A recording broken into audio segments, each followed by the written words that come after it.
A 9-year-old girl walked into a police station covered in blood and begged them not to arrest the bikers who kidnapped her father. What those bikers did will restore your faith in humanity. The officers were shocked when little Emma Martinez stood in the lobby at midnight, her pink pajamas stained red, tears streaming down her bruised face. "Please don't hurt them," she sobbed. "The bikers saved my life." What happened in the 48 hours before this moment will leave you speechless. Emma lived in a nightmare disguised as a perfect suburban home. Her father, David Martinez, was a successful real estate agent with a $2 million house, expensive cars, and a smile that fooled everyone. But behind closed doors, David was a monster. For 3 years, since Emma's mother died of cancer, David blamed his daughter for everything. The medical bills. His depression. His drinking. Every night around 9 p.m., after his third bottle of wine, the beatings would start. Emma learned to hide in her closet, covering her mouth so neighbors wouldn't hear her crying. She wore long sleeves to school even in summer.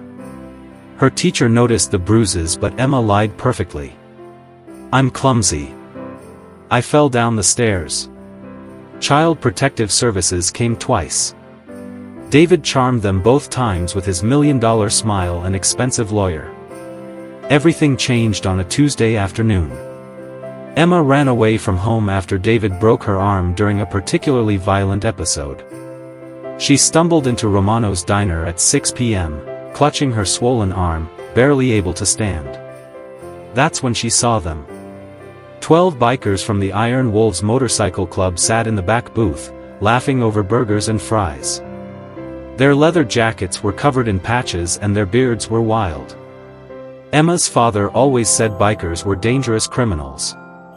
But when the biggest one, a man called Bear, saw her trembling in the doorway, something changed in his eyes. "Hey there, little one," Bear said gently, kneeling down to her level. His voice was surprisingly soft for a man who stood 6 feet 4 inches and weighed 280 pounds. Emma tried to run but collapsed. Bear caught her before she hit the floor. That's when he saw it. The arm bent at an unnatural angle.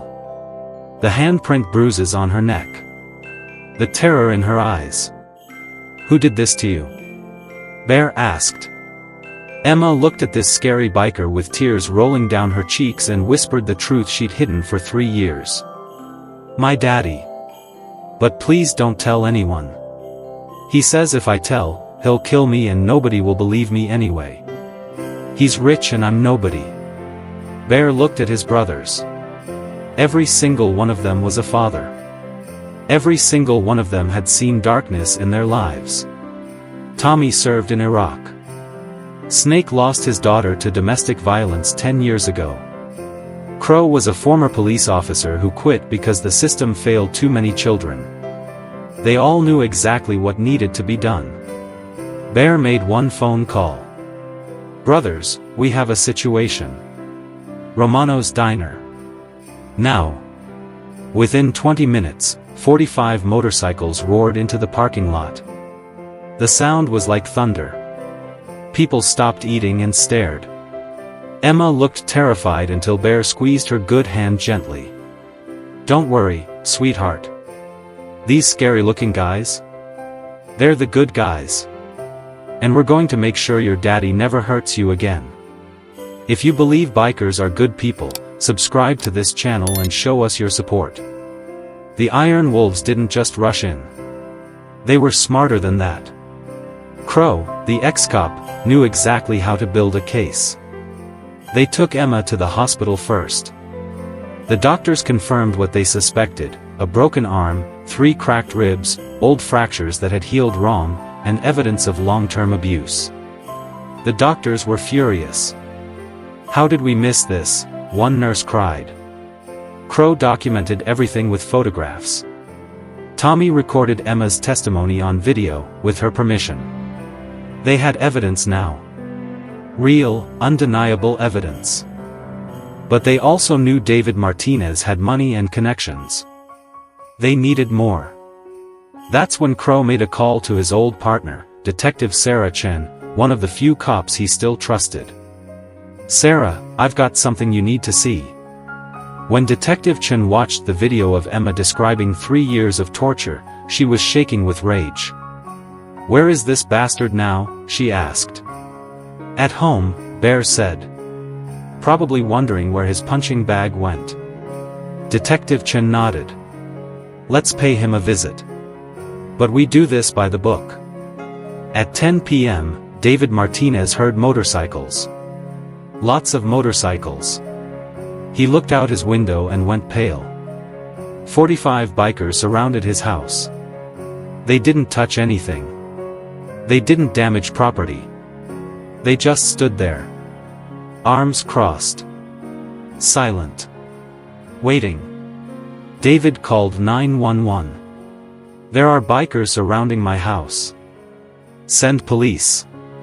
The operator said, "Sir, the police are already there."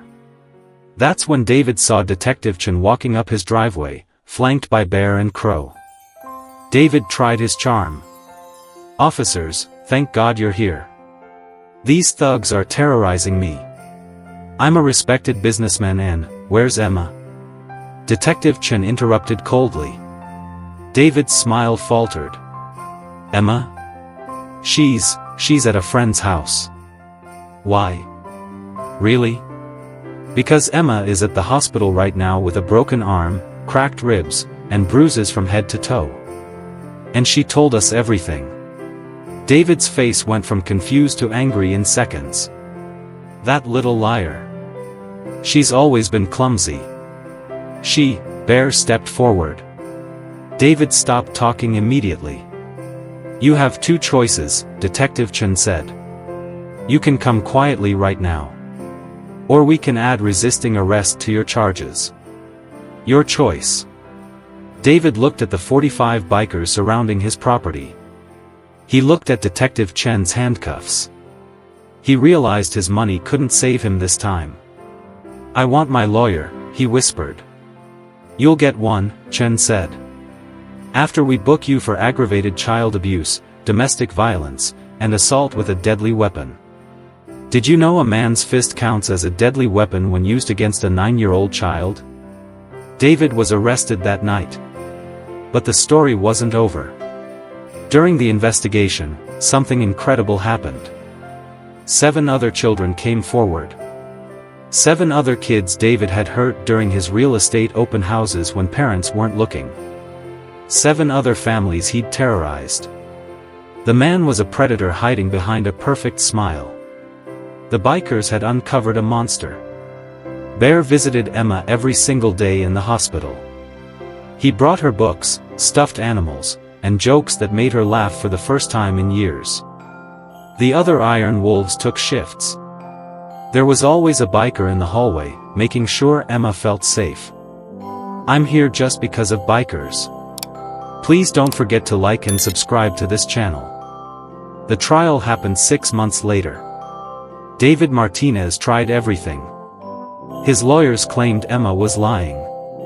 They said the bikers had coached her.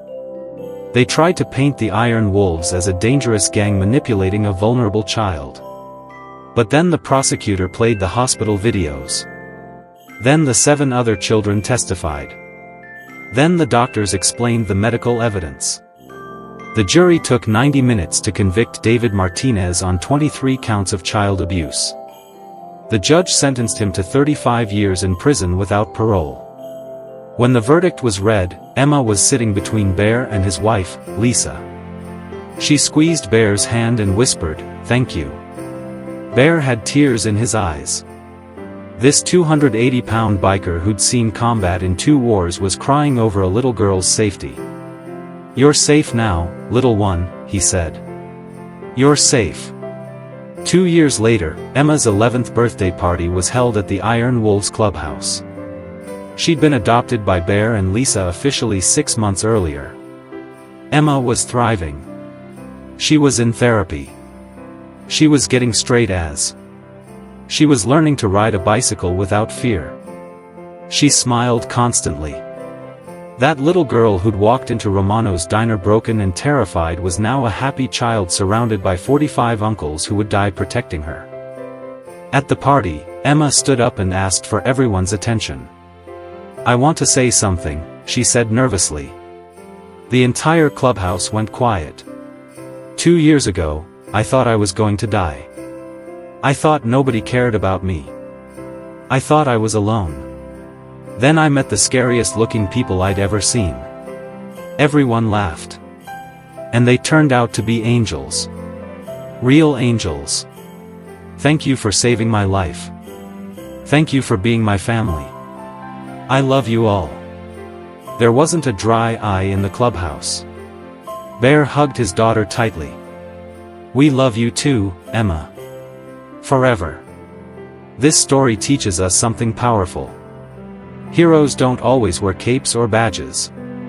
Sometimes they wear leather jackets and ride motorcycles. Sometimes the people society calls dangerous are the ones willing to stand up when everyone else looks away. The Iron Wolves didn't save Emma with violence. They saved her with courage, evidence, and refusing to let an innocent child suffer. David Martinez thought his money and status made him untouchable. He was wrong. Because sometimes justice comes on 45 motorcycles. If you or someone you know is experiencing child abuse, please speak up. Call the National Child Abuse Hotline. Talk to a teacher. Talk to a neighbor. Don't stay silent. Emma stayed silent for 3 years because she was scared. But the moment she found her voice, everything changed. Subscribe to this channel if you believe in protecting innocent children. Share this story if you believe bikers make the world better.